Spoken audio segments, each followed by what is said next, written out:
Hi, and welcome to today's Parent, where we provide you with information and connect you with experts to ensure your parenting journey is an awesome one.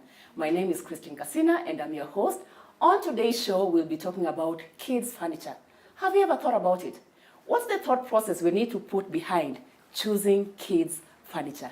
And in studio today, we have Teresa Gachier, who's the co-founder, co-director of Little Cribs, the home of exciting, exquisite, creative kids furniture. Teresa, welcome to the show. Thank you, Christine, and thank you for having me. And thank you for having us here at Little Cribs.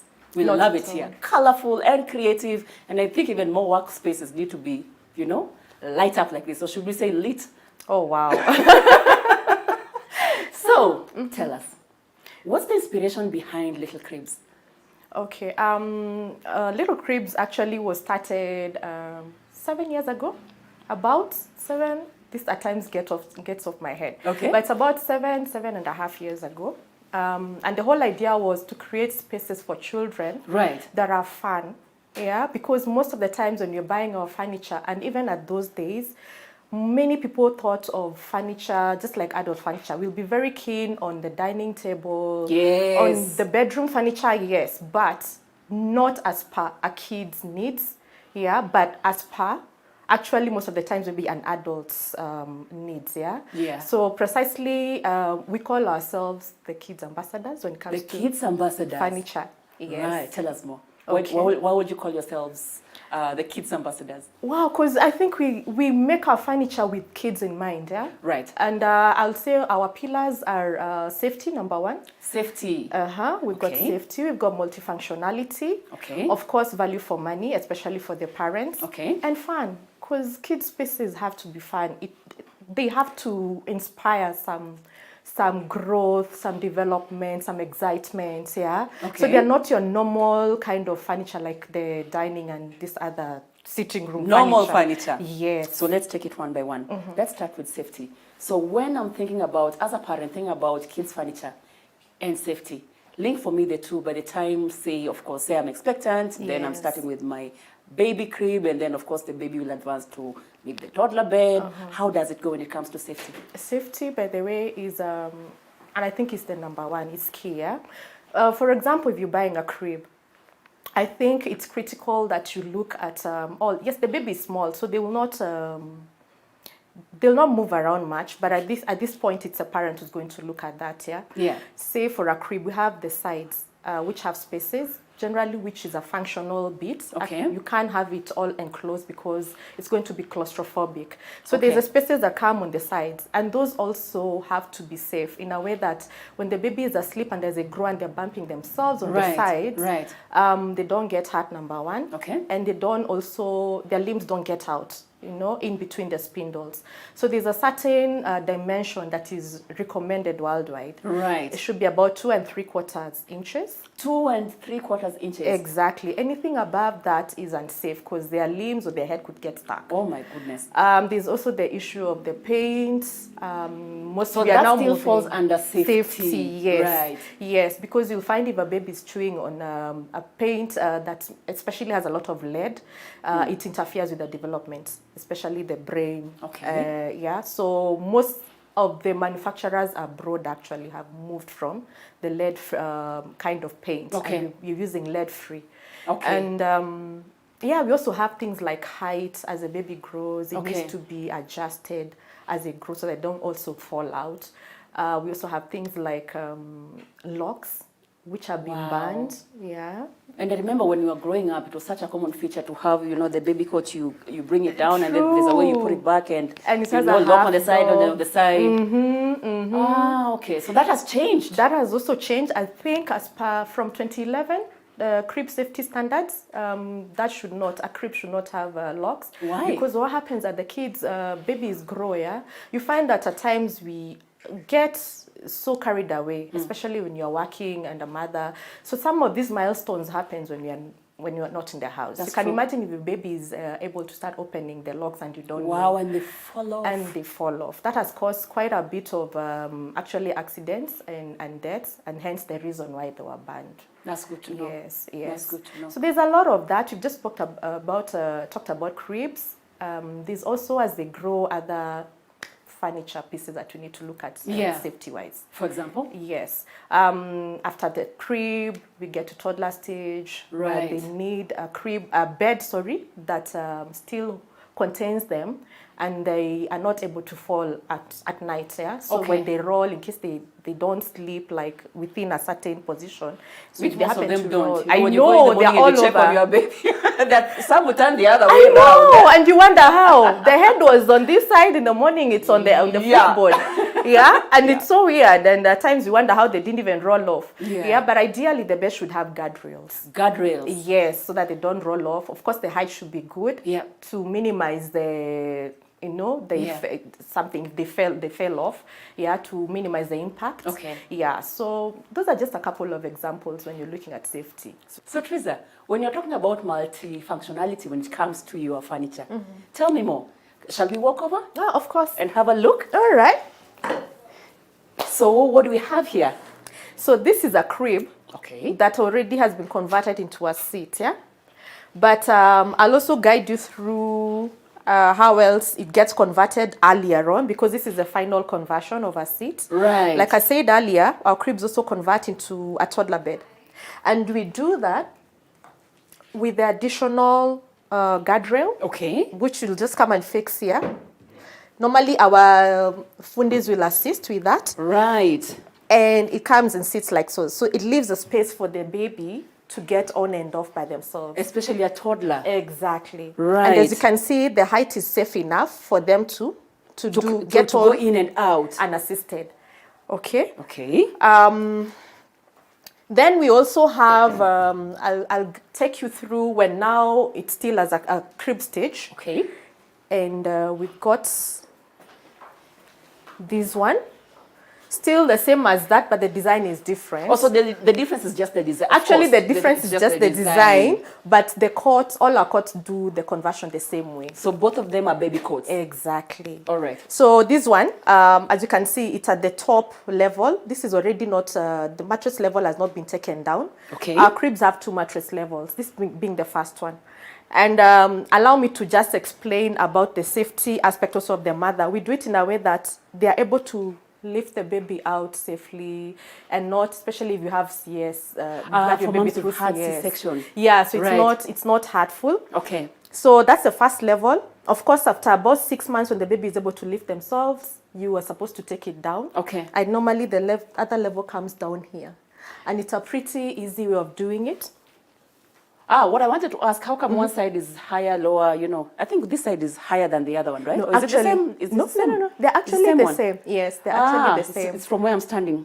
Probably, yeah. Okay. Yeah. Okay. So the other level, like I said, is below there, and it's a very easy to do thing. Most parents say it's they're able to do it without being assisted. Right. Because it's just a matter of removing some connectors here, Okay. and the mattress level just glides down and sits on its place. So it's something that they can do at home by themselves. So do you need to do that if you have an older child or a younger child, or?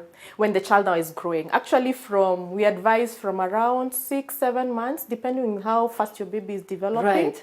that you need to lower it to the next So level. you lower it down. Yes, because you'll notice they'll start trying to those like get ninja out. moves. You know, Yes. the monkey business, Yes. yeah? So one day you're finding they put their leg here, they want to get out, and you see They're that's very not safe creative. because they'll fall down They're and very get creative. hurt. Exactly. Okay.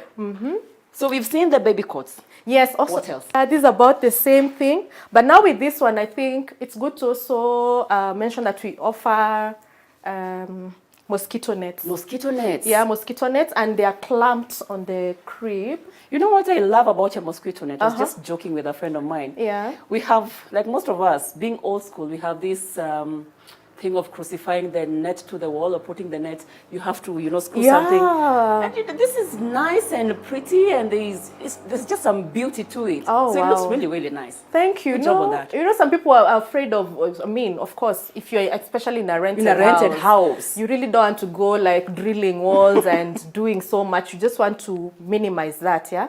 So precisely the reason for this. It is very nice. Yeah, thank you. And it is very encompasses the crib very well. It's very nice. Yeah, So thank you. even before we go on the break, I saw that, is it a changing table? Tell us more about it. Oh, Thank you for that.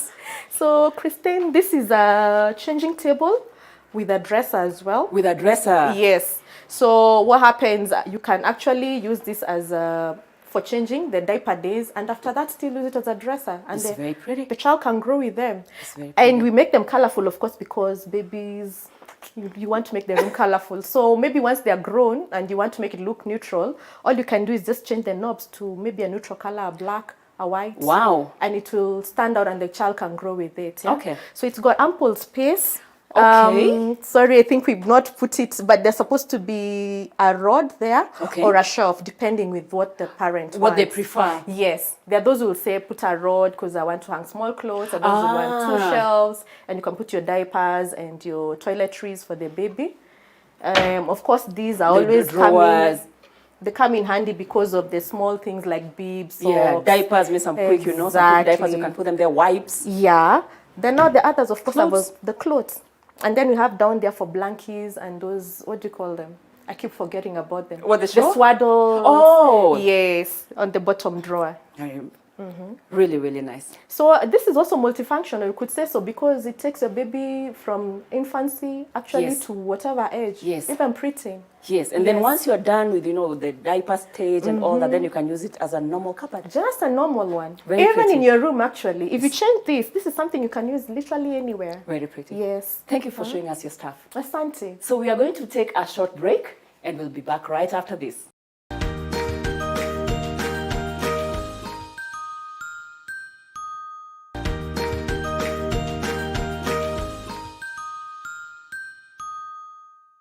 Welcome back to Today's Parent. On today's show, we are talking about kids' furniture. And before we went on the break, we have a question here that has come in from Peterson in Langata. And the question from Peterson is,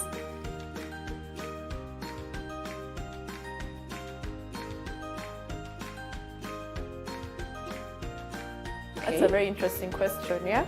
But not to say that some of our furniture cannot be used by adults, because Right. you've got beds that are actually big enough and strong enough to hold our parents and their child, especially for kids who have a rough time getting to sleep. Okay. Yeah, so there are those kids who have to maybe cuddle with the mom or dad before they get to bed, yeah? right. But we like just talking about and specifying that we do kids furniture. So your main focus is Yes. kids furniture. Yes. But you do furniture from 0 to 16 years. 0 to 16. 16 years, yes. All right. And I'm sure Peterson will appreciate that answer. Before we went on the break, you had talked about two key things that we need to look at when you're looking at kids furniture. And the first one was safety. Second one was Functionality. multifunctionality. Yes. So going into the third one, I remember when we were talking earlier, you mentioned about kids furniture, the need for kids furniture to be fun. Yes. Tell us more. Okay. Christian kids get stimulated a lot by fun spaces, yeah? And fun spaces don't only just come like that. It has to be a mix of everything. Right. From the walls to the pieces of furniture in the room, Right. to even their books and what they like and their hobbies, yeah. Basically because they get stimulated by colors. Color. Yeah, actually from childhood. Right. And that's why you find that kids' things are very Bright. bright Bright. and colorful. Okay. And they tone down as they grow old and become teenagers, yeah? You remind me of our typical offices, just I grey and know, a just cubicle. there, and you're not even Yes. stimulated. You come in every day and you're thinking, my goodness, Yep. it's all gloomy. Yep. Yeah. So that's the whole idea of having fun. Yeah, fun furniture. Okay.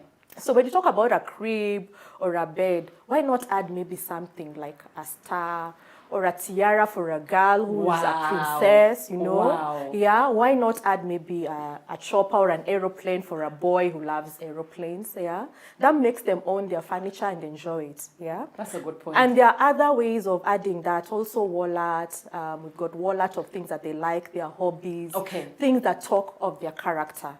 So the whole idea is actually to make it fun and also different. Let their spaces and their furniture talk about their character. I hear Yeah, you. because kids are not the same. No. Just as adults, we're not the same. We're very different and we have different likes. Yeah. And that's why our spaces are different, Mm-hmm. and we find a way to bring out, when we become adults, we find a way to bring out our spaces to, you know, to bring out our character. Yes. It's like an expression of who we are. True, Yeah. true. And with that, I think I have small things here that we'll just give an example of that.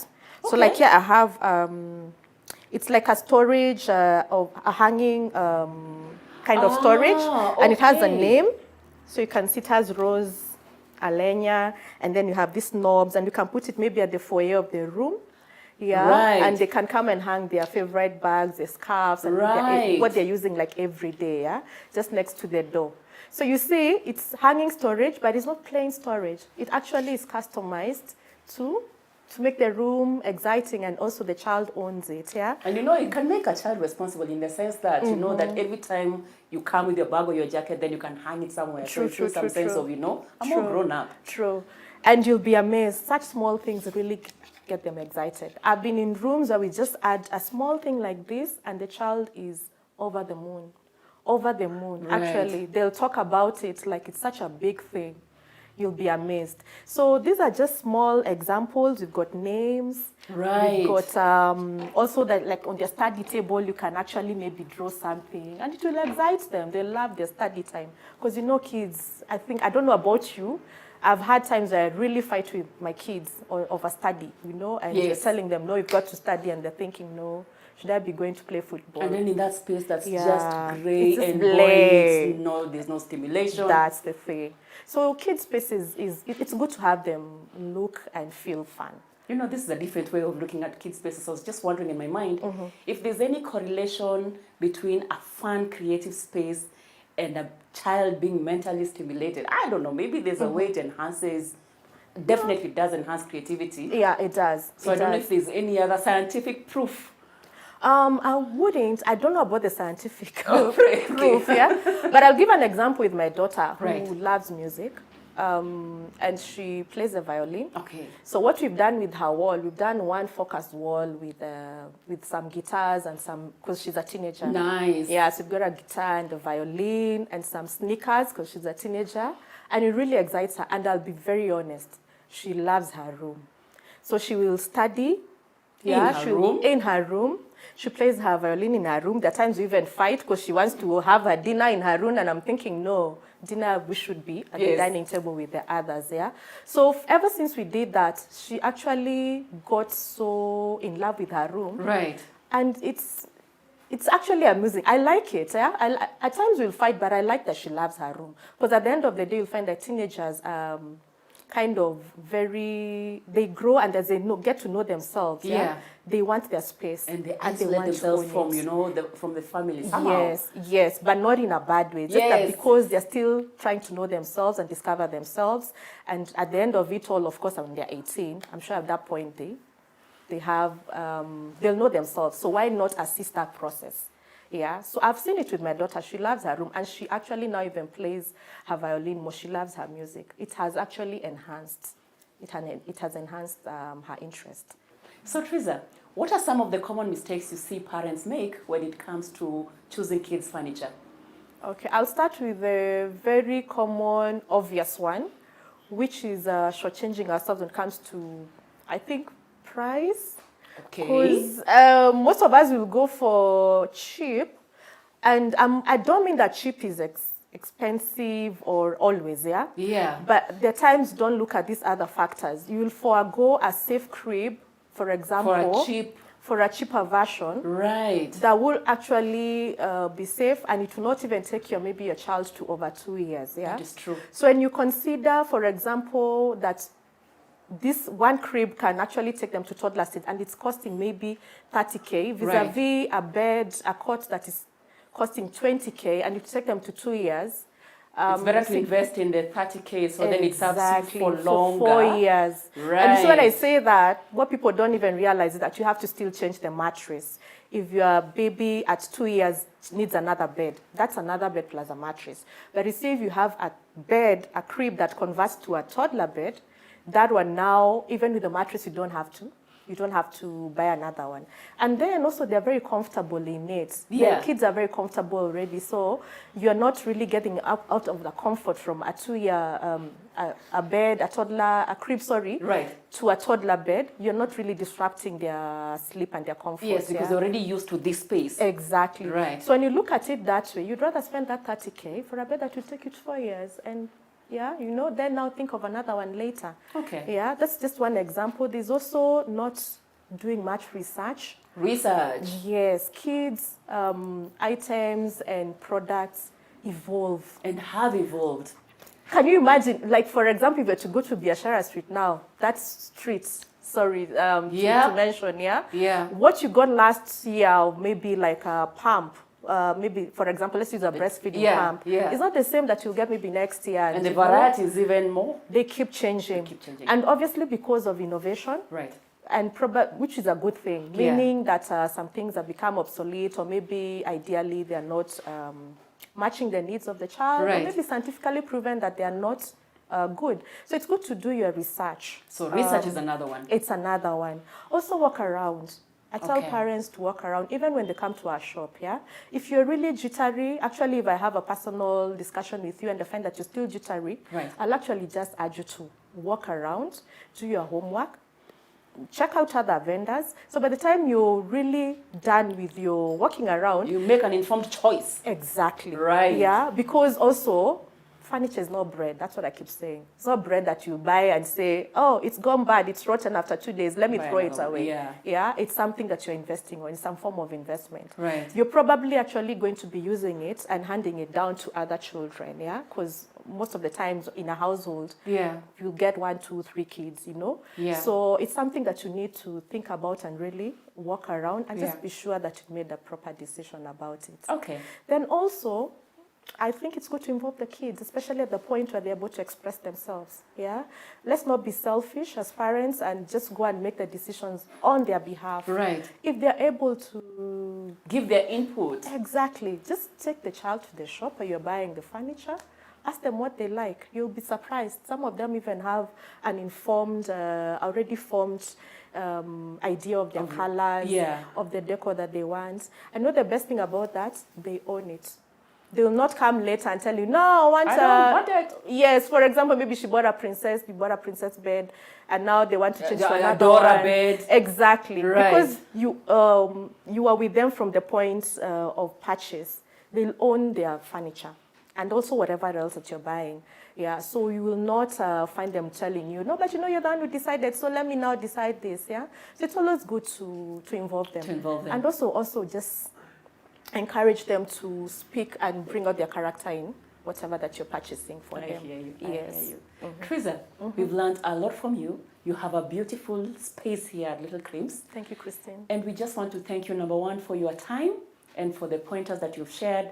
You know, we get to look at kids' furniture in a different way because most of us growing up, furniture just checked in and you need to sleep on that bed. Yeah. And being Had no involved choice. when it comes to matters purchasing the furniture, we were never involved. So on that note, we would like to say a big thank you to you for coming to the show. We've learned a lot from you when it comes to matters kids' furniture. In a way, we get to look at it differently because most of the time when you look at kids' furniture, we never even think about involving our kids, you know, in that process so they can own it, they can enjoy it. And this is a way for us to start the conversation when it comes to spaces that our kids, you know, live in. True, true. How that can even stimulate creativity. So your pointers were very, very helpful. And we thank you for coming to the show and hosting us here at Little Cribs. Thank you, Christine, and thank you for hosting me. Thank you, Teresa. And with that, we come to the end of today's Parent. On today's show, we were talking about kids' furniture, how to select kids' furniture, and the common mistakes we make as parents. I hope you've enjoyed the show. We've been on location here at Little Cribs, the home of functional, creative, and fun kids' furniture. For your parenting resources, go to www.supermamas.co.ke. See you next time.